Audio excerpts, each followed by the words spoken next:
Hey guys, welcome back to 5nothing100nothing.com. I am Fugget, and that stands for the fittest underdog guru using intelligent tactics. And today, you guys, we're on the road. We're on the road again. It's a humid day, rained a little bit. Too bad it wasn't a good day to be at the pool, but hey, I'm getting enough color. Trying to bring out the white more, be a little bit more distinct, you know. But anyways, just thinking about being out in the humid weather and whatnot. And it's interesting how, you know, you can at first, if say you're in an air-conditioned environment, right, temperature-controlled environment, and then you step out into a little bit of heat. That's like if you go from a wintry climate or fall, and then you take a trip somewhere and you get off the plane and you get that blast, and at first you're sweating and you're like, ugh, you know, and it's like your body has to get acclimated to the temperature change. Well, sometimes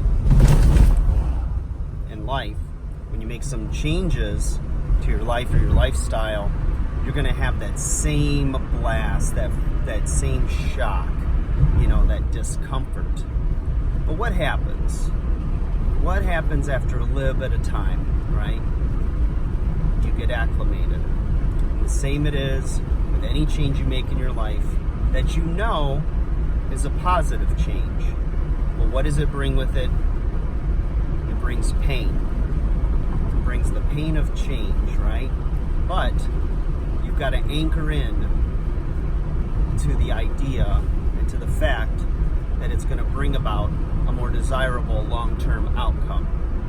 So if you can get through that initial stage, right, that either that shock and the pain it's going to bring temporarily, and just anchor into the idea that you know in a week, in a month, in a year, whatever it is, whatever sacrifice you need to make. It could be a financial sacrifice.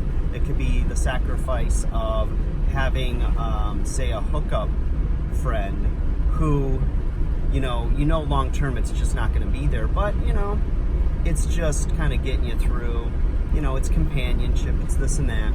Well, sometimes those things, while I've also, partaken in those types of relationships and they serve a purpose, whatnot, especially when it's mutual and not you being keeping the person hanging on with no real plans for a future.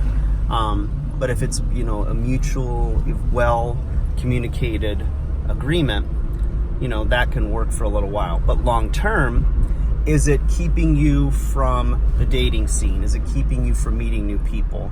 Because you're getting your needs met, so you're kind of, you know, you're content enough. And if your goal is to meet somebody and have a long-term relationship with them, you know, I think you're holding yourself back from meeting somebody because you're not really available. And, you know, if you're not thirsty, you don't drink water. So there's a point of being, you know, desperate and having, you know, like just wanting anybody, which that's not good either.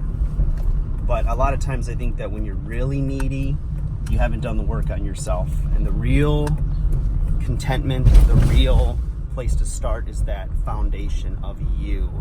You know, you in self-improvement and you becoming a whole, well-rounded person is really the place you start in anything.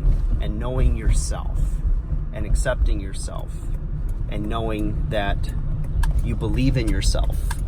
You know, your confidence soars. Everything gets better. And, yeah, that's the main point. Self-improvement. Work on yourself, you guys. Like, share, subscribe. I'll talk to you again soon.